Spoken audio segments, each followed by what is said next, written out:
제가 휴가를 떠날 때에는 분명히 1층에 청년부실만 공사하는 걸로 제가 알고 휴가를 갔다 왔는데, 갔다 오니까 공사가 더 커졌더라고요. 그래서 1층 전체 공사가 진행 중에 있습니다. 정말 이 장로님 더운 날씨에 수고하고 계시는데, 우리 성도님들께서 정말로 기도해 주시고 정말 아름답게 이 공사가 마무리될 수 있도록 끝나는 날까지 함께 기도로 협력해 주셨으면 좋겠습니다. 그래서 제가 오늘 어떤 말씀을 함께 나눌까 고민하다가, 이렇게 우리 교회 성전이 건물이 아름답게 지어져 가는 것처럼 우리도 하나님의 성전으로서 아름답게 지어져 갔으면 좋겠다, 리모델링이 되었으면 좋겠다 라는 생각을 해봤습니다. 그래서 오늘 우리가 함께 하나님의 아름다운 성전으로 세워져 가기로 다짐하면 어떨까라는 그런 제안을 여러분에게 해봅니다. 오늘 이렇게 공사하시는 모습을 제가 보면서 이 공사하는 게 참 힘들다라는 걸 많이 느꼈는데, 마찬가지로 우리가 하나님의 기뻐하신 성전으로 세워져가는 이 공사도 만만치 않을 것입니다. 그렇지만 우리가 하나님의 기뻐하시는 성전으로 세워져 가기 위해서 오늘 저녁에 함께 결단하며 나아가는 귀한 저녁 되기를 간절히 축복합니다. 그런데 오늘 조금 걱정되는 게 있습니다. 제가 제 설교가 가끔 그런 이야기를 많이 듣거든요. 조금 어렵다, 배용기 목사 설교 좀 어렵다라는 얘기를 제가 종종 듣습니다. 그래서 제가 될 수 있으면 말씀을 쉽게 전하려고 노력을 하려고 하거든요. 그런데 오늘 설교 주제를 잡고 이제 설교를 준비하는데 내용이 점점 어려워져만 가는 겁니다. 그래서 주제를 바꾸려고 했는데 이미 줄보에 다 실려가지고 바꿀 수는 없고, 그래서 어쩔 수 없습니다. 오늘 어쩔 수 없고 우리 성도님들께서 조금 도와주셔야 되는데, 일단은 오늘 말씀을 들을 때 단디 들으셔야 됩니다. 오늘 좀 어려울 수 있거든요. 그래서 말씀을 들을 때 단디 들으시고, 혹시나 필기가 필요하신 분들은 이 펜을 가지고 종이에 조금 필기하시면서 말씀을 들으시면 조금 도움이 되겠다, 그런 생각이 듭니다. 좌우 옆 사람과 한번 그런 의미에서 인사할까요? 좌우 옆 사람을 바라보면서 인사하겠습니다. 오늘 단디 들으시랍니다. 인사하겠습니다. 네, 네. 그렇다고 너무 걱정하지는 마시기 바랍니다. 제가 그래도 최대한 쉽게 전달하도록 노력하겠습니다. 만약에 너무 어렵다 싶으면 조인식 목사님께서 뒤에서 사인 이렇게 주시면 네, 빨리 끝내는 걸로 그렇게 하겠습니다. 우리 앞서서 읽었지만 1장 14절 말씀을 한 번 더 여러분이 읽도록 하겠습니다. 요한복음 1장 14절 한 번 더 읽겠습니다. 시작.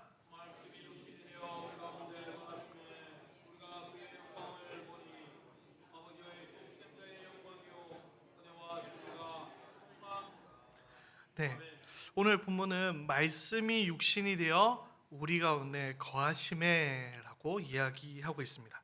여기서 말씀은 누굴 이야기합니까? 네, 태초부터 계셨던 천지를 창조하신 예수 그리스도를 이야기하고 있습니다.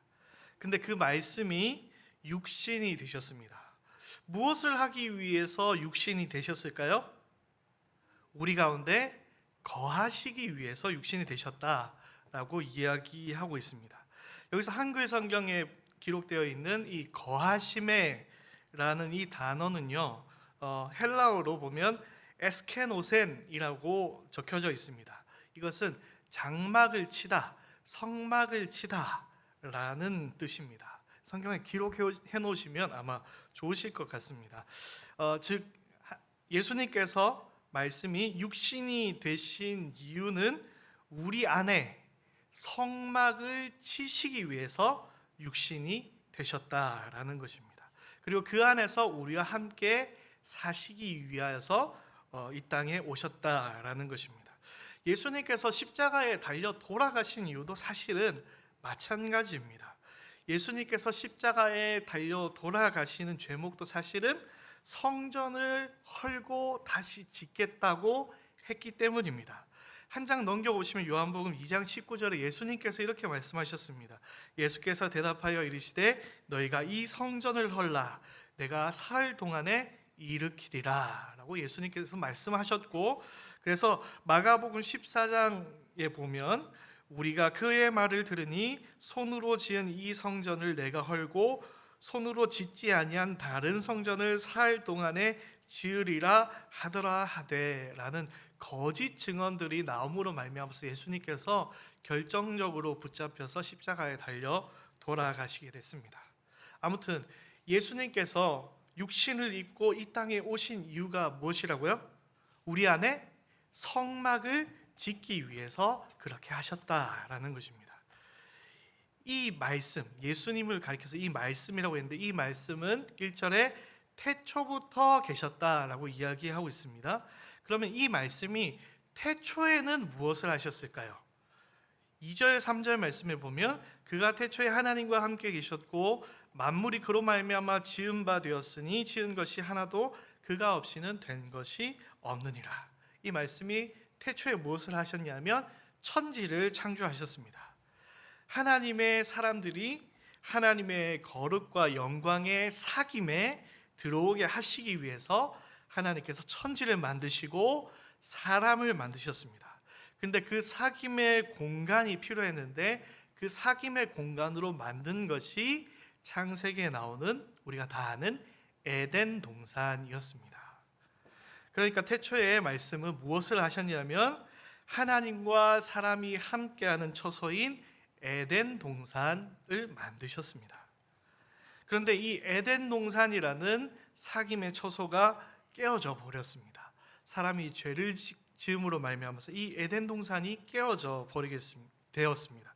그래서 말씀이 되신 예수님은 육신의 몸을 입으시는 그 낮아지심으로 말미암아서 다시 우리 안에 하나님의 처소를 세우신 것입니다. 하나님과 하나님의 사람의 사귐의 공간을 세우는 일은 하나님에게 있어서는 매우 중요한 일이었습니다.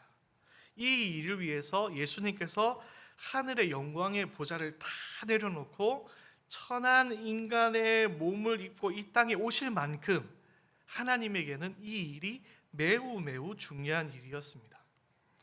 우리가 하나님의 처소가 되었다라는 것은 많이 알고 있지 않습니까? 우리가 하나님의 성전이다 이런 얘기는 우리가 많이 들었는데 하나님의 거하시는 성전이 되었다라는 것은 우리가 생각하는 것보다 사실은 훨씬 더 엄청난 일이라는 것을 우리는 생각해야만 됩니다. 왜냐하면 이 하나님과 사귐을 나누는 일은 사실은 엄청난 특권이기 때문입니다.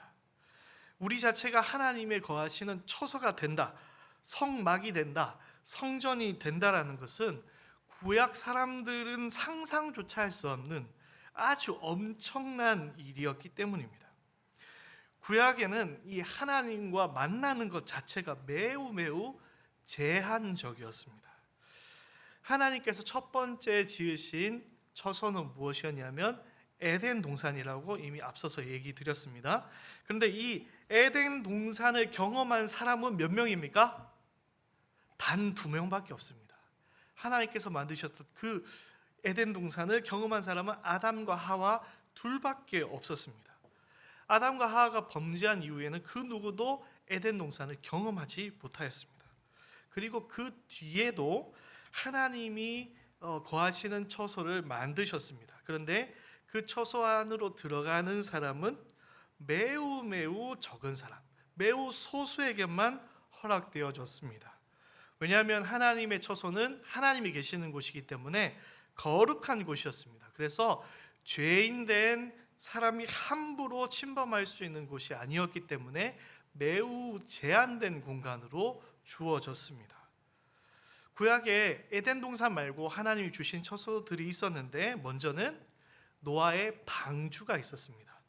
노아와 노아의 가족들이 그 사귐의 처소를 경험했습니다. 그리고 짐승들도 이 처소를 경험했는데 온 세상의 동물 중에서 동물들이 2쌍씩, 정결한 짐승들은 7쌍씩만 이 하나님의 처소인 방주에 들어갈 수 있었습니다. 그래서 어린아이의 기도가 하나 있는데요. 이 어린아이가 하나님 앞에 어느 날 이렇게 기도했습니다. 하나님, 저번 주에는 비가 3일 동안이나 계속 내렸어요. 노아의 방주처럼 홍수가 날까봐 걱정했습니다. 하나님, 질문이 있는데, 하나님, 노아의 방주 안에는 뭐든지 2마리씩만, 2쌍씩만 넣으라고 하셨죠? 한 번 더 제가 확인하는 질문을 하나님 앞에 합니다. 왜냐하면 우리 집에는 고양이가 3마리 있거든요. 이런 어린애의 기도가 있습니다. 이것처럼 이 노아의 방주를 경험할 수 있는 사람, 그리고 짐승도 매우 제한적이었습니다. 그리고 이 노아의 방주 이후에 또 하나의 하나님께서 만드신 사귐의 처소가 있었는데, 그것은 무엇일까요? 바로 성막이었습니다. 성막도 매우 제한된 하나님의 처소였습니다. 성막은 이스라엘 전체를 위한 것이었지만 그 성막 안에 들어갈 수 있는 사람은 매우 제한적이었습니다. 레위기에 보면은 거룩의 단계와 등급이 있습니다. 여기서부터 이제 좀 어려운 얘기를 할 건데요. 적으실 수 있는 분들은 적으시면 좋을 것 같습니다. 레위기에 보면 거룩의 단계가 기록되어져 있습니다. 거룩의 등급이 기록되어져 있습니다. 먼저 인간의 거룩의 등급이 있는데, 그냥 일반적인 사람, 그리고 그거보다 조금 더 거룩한 인간은 어떤 사람이냐면 하나님의 택한 백성인 이스라엘. 근데 그것보다 조금 더 거룩한 사람은 택한 제사장, 그리고 그 제사장보다 조금 더 거룩한 사람은 누구일까요? 대제사장인 것이죠. 그리고 동물에도 거룩의 등급이 있었습니다. 그냥 일반적인 동물이 있었고, 그거보다 조금 더 거룩한 동물은 정결한 동물이다 라고 이야기하고 있습니다. 그리고 그것보다 조금 더 거룩한 동물을 가리켜서 레위기에는 거룩한 동물이다, 하나님 앞에 바쳐진 거룩한 동물이다 라고 기록하고 있습니다. 그리고 공간에 대해서도 레위기는 거룩의 등급을 나누고 있는데, 온 땅에서 광야, 그리고 먼 진영 바깥, 그러니까 부정한 자들이 머무는 가장 진영의 먼 곳, 그리고 진박, 그 부정한 자들이 치료받아서 잠깐 대기하는 곳이 있었고, 그리고 평민들이 머무는 진영이 있었고, 그리고 제사 드릴 때에 평민들과 레위인이 들어갈 수 있는 성막의 마당이 있었고, 그리고 제사장만 들어갈 수 있는 성소가 있었고, 대제사장만 들어갈 수 있는 지성소가 있었습니다. 가장 거룩한 장소는 지성소가 되는 것이죠. 그리고 시간에도 거룩의 등급이 있었습니다. 일반적인 평일이 있었고, 그것보다 조금 거룩한 날은 안식일과 여러 절기들이었습니다. 그런데 그것 중에 가장 거룩한 시간, 거룩한 날은 언제냐면 대속죄일입니다. 여기까지 적으셨습니까? 예. 이러한 레위기에 나오는 거룩의 단계들 속에 거룩하신 하나님을 만나는 이 성막이라는 거처에 들어갈 수 있는 방법은요, 매우 제한적이었습니다. 이 앞에서 얘기했던 이 모든 거룩의 단계에 최고의 거룩에 있을 때만 비로소 하나님을 만날 수 있었습니다. 무슨 얘기냐면, 사람 중에 가장 거룩한 대제사장이 동물 중에 가장 거룩한 동물의 희생과 함께 날짜 중에 가장 거룩한 날 대속죄일에 가장 거룩한 장소인 지성소에서 1년에 한 번 아주 잠깐 누릴 수 있는 것이 하나님과의 만남이었습니다. 그러니까 이 하나님과 만나는 것이 얼마나 어렵고 제한된 일인지 우리는 레위기의 말씀을 보면서 알 수 있는 것입니다. 우리는 노아처럼 100년 동안 방주를 만들지도 않았습니다. 대제사장처럼 지극히 거룩한 거룩의 최고의 단계에 있는 사람들도 아닙니다. 그런데 우리가 그런 하나님이 거하시는, 하나님을 만나는 것뿐만 아니라 하나님이 거하시는 처소가 되었다라는 것은 정말 기적과도 같은 일입니다. 놀랍지 않습니까? 우리 한번 우와하고 놀라도록 하겠습니다. 시작. 네.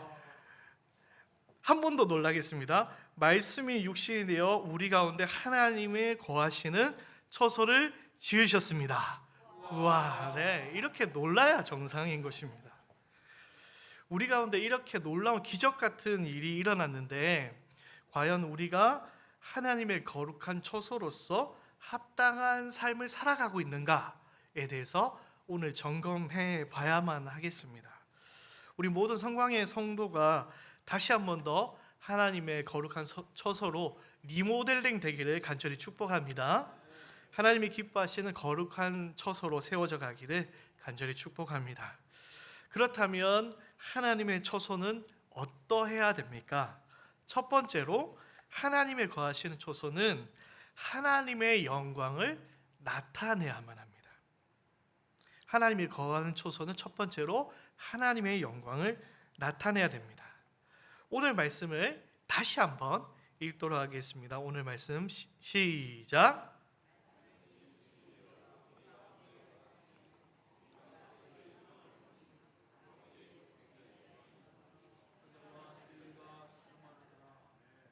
네, 우리가 그의 영광을 보니라고 이야기하고 있습니다. 하나님이 거하시는 처소는 이 예수 그리스도 하나님의 영광을 나타내야만 합니다. 네, 지금부터 다시 또 펜을 드시고요. 어려운 얘기를 한 번 더 해야 돼서요. 이 영광을 설명하기 위해서는 이 거룩에 대해서 먼저 설명을 해야 됩니다. 하나님은 거룩하신 분이십니다. 그런데 우리가 하나님을 향하여서 거룩하시다라고 표현할 때는 우리가 일반적으로 거룩에 대해서 이야기하는 구별되다라는 것으로 다 설명할 수가 없습니다.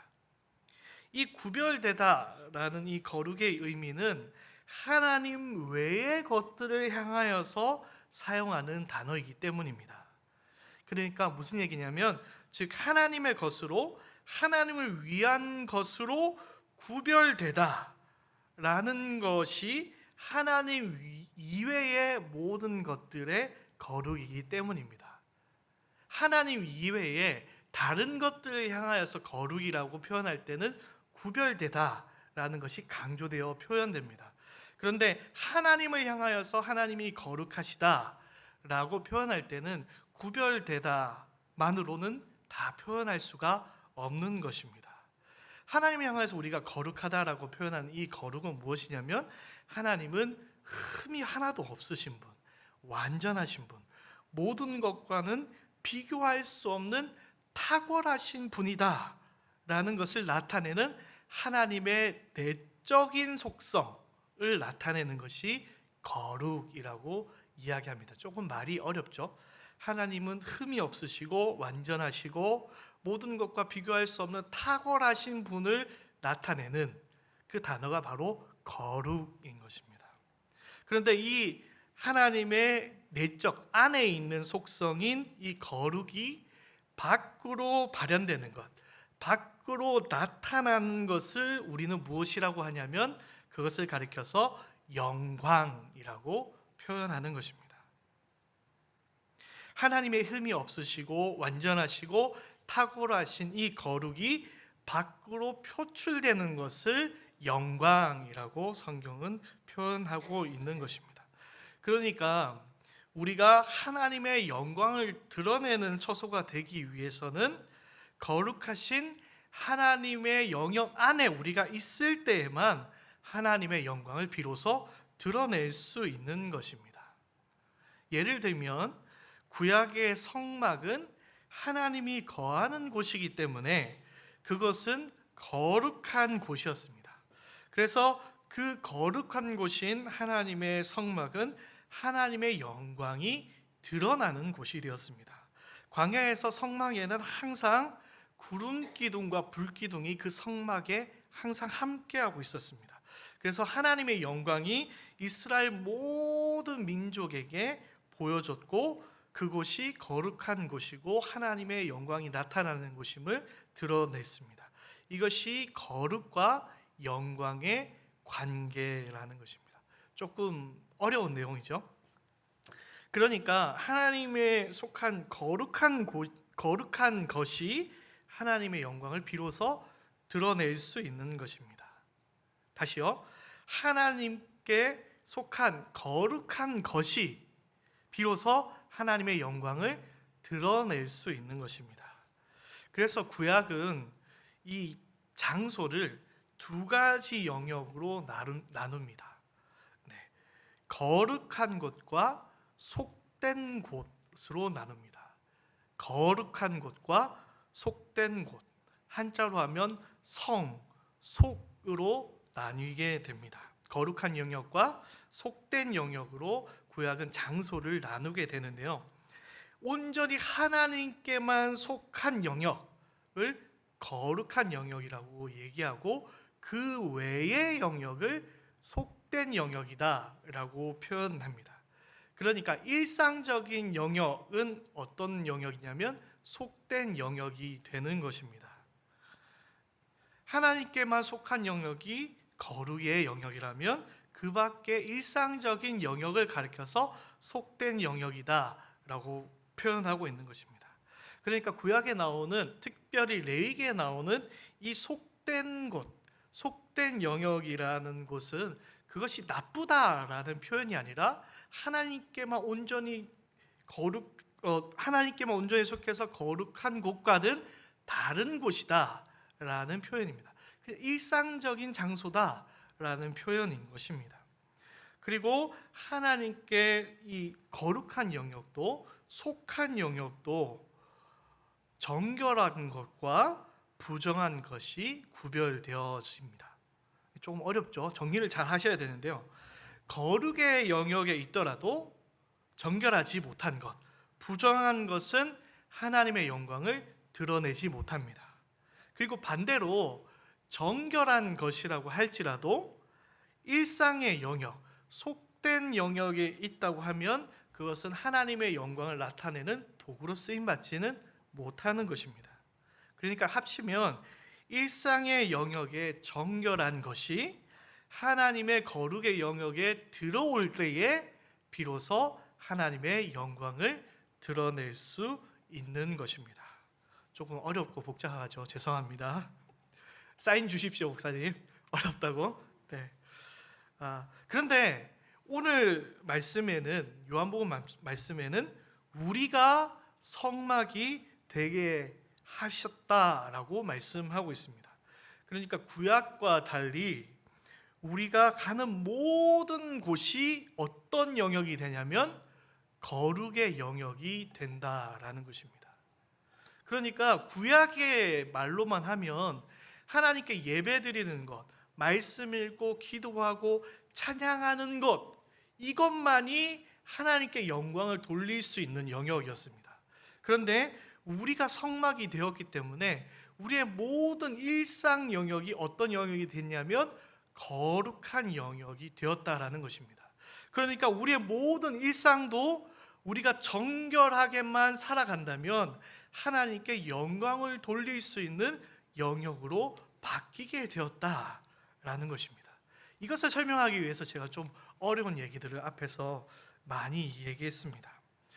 중요한 것은 우리의 모든 삶의 영역이 이제 하나님께 속한 영역, 거룩한 영역이 되었기 때문에 우리가 정결하게 살아간다면 우리의 속한 모든 것이 하나님께 영광이 된다라는 것입니다.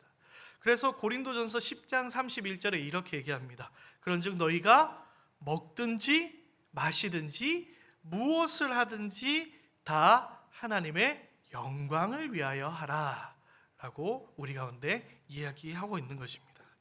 여러분의 삶의 전 영역이 하나님의 영광이 드러나는 정결한 삶을 살아가는 우리 성도님 되시기를 간절히 축복합니다. 여러분이 집에서 설거지할 때도, 학교에서 공부할 때도, 직장에서 일할 때도 하나님의 영광이 드러나기를 간절히 축복합니다. 그러면 하나님의 영광을 나타내기 위해서 우리의 삶의 전 영역이 정결해야 된다라고 얘기했는데, 그러면 정결하게 한다라는 것이 구체적으로 무엇인지에 대해서 우리가 또 생각을 해봐야 할 것입니다. 그래서 우리가 성막으로서 무엇을 해야 되냐면 두 번째로 진리 가운데, 하나님의 말씀 가운데 반드시 서야만 합니다. 말씀이 육신이 되어 우리 가운데 거하심에 우리가 그의 영광을 보니 아버지의 독생자의 영광이요 은혜와 진리가 충만하더라 라고 오늘 말씀에 이야기하고 있습니다. 하나님의 처소의 중심에는 항상 하나님의 말씀이 있었습니다. 에덴 동산의 중앙에는 무엇이 있었습니까? 에덴 동산 중앙에는 나무가 두 그루 있었죠. 생명나무와 선악을 알게 하는 나무가 에덴 동산 중앙에 있었습니다. 이것은 단순히 그냥 나무가 아니라 하나님의 말씀을 보여주는 장치였습니다. 이것은 동산 어디에 있든지 항상 고개만 들면 볼 수 있는 동산 중앙에 위치하고 있었습니다. 아담과 하와는 동산 중앙을 늘 항상 바라보면서 늘 하나님의 말씀을 기억하며 순종하는 삶을 살아가야만 했습니다. 노아의 방주는 어떻습니까? 노아의 방주는 애초에 만들 때부터 하나님의 말씀으로, 하나님의 말씀에 순종함으로 지어진 것이 노아의 방주였고, 노아의 방주의 특징이 뭐냐면 노나 키가 없습니다. 모든 방향을 하나님 앞에 맡기는 것이 이 방주의 특징이었습니다. 하나님 말씀에 온전히 순종하는 공간이 바로 노아의 방주였던 것입니다. 광야의 성막은 어땠습니까? 광야의 성막에는 구름 기둥이 항상 있었습니다. 그리고 그 구름 기둥으로 하나님께서는 이스라엘 백성에게 말씀하셨습니다. 구름 기둥이 떠오르면 이스라엘 모든 백성은 이동해야만 했습니다. 그러다가 구름이 다시 이 성막에 머무르게 되면 옮기고 싶어도 그 장소에 계속 머물러 있어야만 했습니다. 그리고 그 성막은 이스라엘 진영 한가운데 있어서 이스라엘 모든 백성들이 마치 에덴 동산 중앙에 선악을 알게 하는 나무와 생명나무가 있었던 것처럼 항상 하나님의 말씀을 바라보게 하는 장치로 있었습니다. 그리고 그 성막 안에, 그 성막의 가장 중심에는 무엇이 있었습니까? 바로 하나님의 언약궤가 자리하고 있었습니다. 그러니까 하나님의 처소에는 늘 하나님의 말씀이 그 중심에 있어야 한다라는 것입니다. 여러분의 삶 전체가 정결하여져서 하나님께 영광을 나타내는 삶이 되기 위해서는, 그렇기 때문에 무엇을 해야 됩니까? 우리의 삶의 중심에 하나님의 말씀이 늘 있어야 되는 줄 믿습니다. 직장에 다니시는 분들은 자신이 일하는 책상이나 컴퓨터에 이렇게 가족 사진을 띄워놓는 분들이 계십니다. 자녀의 사진을 이렇게 올려놓는 분들이 계시죠. 어떤 의미입니까? 내가 사랑하는 자녀들을 위해서 내가 열심히 일을 해야지 라는 의미로 자녀의 사진을 갖다 놓기도 하십니다. 혹시 아내의 사진을 올려놓으시는 분들도 계실 수 있는데, 아내의 사진을 올려놓으시는 분들은 왜 올려놓으십니까? 아내를 사랑하는 마음으로 열심히 해야지 아니라고 합니다. 내가 집에서 아내의 잔소리도 견뎌내는데 이 직장의 상사의 잔소리는 아무것도 아니다 라는 의미로 아내의 사진을 놓고 일하시는 분들도 있다고 합니다. 제가 우스갯소리를 잠깐 했는데, 마치 어느 곳에든 가족의 사진을 놓고 가족을 생각하면서 일하는 것처럼 우리의 삶의 어느 곳에서라도 우리는 하나님의 말씀을 바라보는 삶을 살아가야 되는 줄 믿습니다. 우리가 그렇게 살아갈 때에 우리의 삶이 하나님께 영광을 돌려드리는 그런 삶이 되는 줄 믿습니다. 셋째로, 하나님의 거하시는 초소는 무엇을 해야 되냐면 하나님의 은혜를 선포하는 것이 되어야 됩니다. 다시 한 번 더 마지막으로 오늘 말씀을 한 번 더 읽도록 하겠습니다. 시작.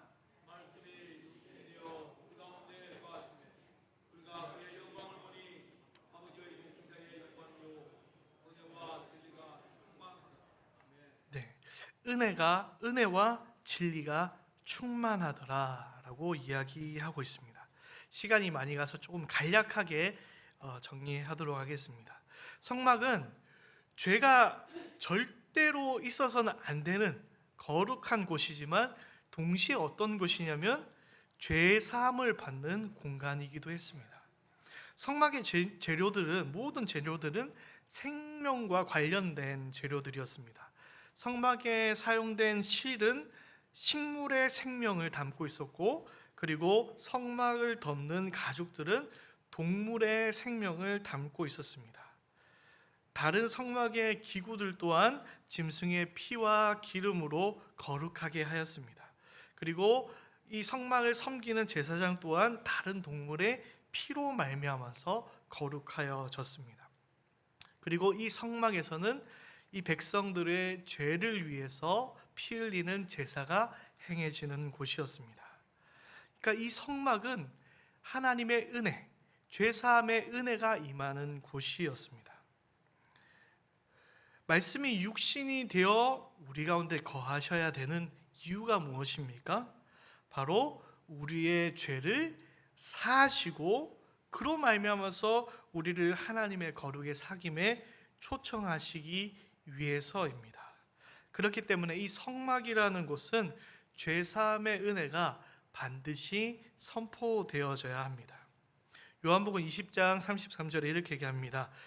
너희가 누구의 죄든지 사하면 사하여질 것이요 누구의 죄든지 그대로 두면 그대로 있으리라 하시니라.